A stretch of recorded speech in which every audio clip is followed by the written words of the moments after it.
Цените на основните производи растат, граѓаните се жалат, а државата само од височина ја наблюдува состојбата, која од ден во ден станува се потешка, алармира Организацијата на потрошувачи. Оттаму вела дека власта само најавува помош, без да преземе конкретни чекори за ублажување на ценовното цунами. Сметаа дека не е добро тоа што се сведува само на хартија, а поплаките од граѓаните од ден во ден стануваат се побројни. Една цена на рафт, најчесто пониска, повисока им се наплаќа на каса.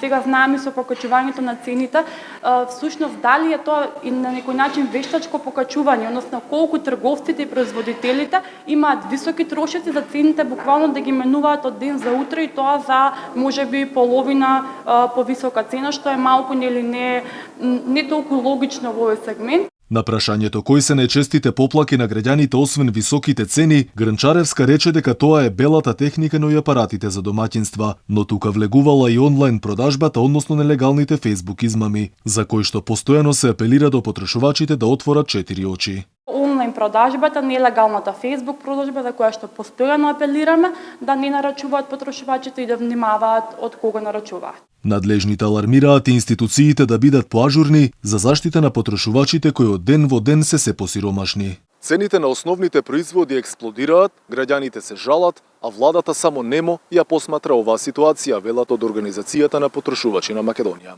Алармираат ако државата подитно не воспостави реални и конкретни мерки, граѓаните, како што велат, за жал, ќе се соочат со уште поголеми потешкоти наредниот период.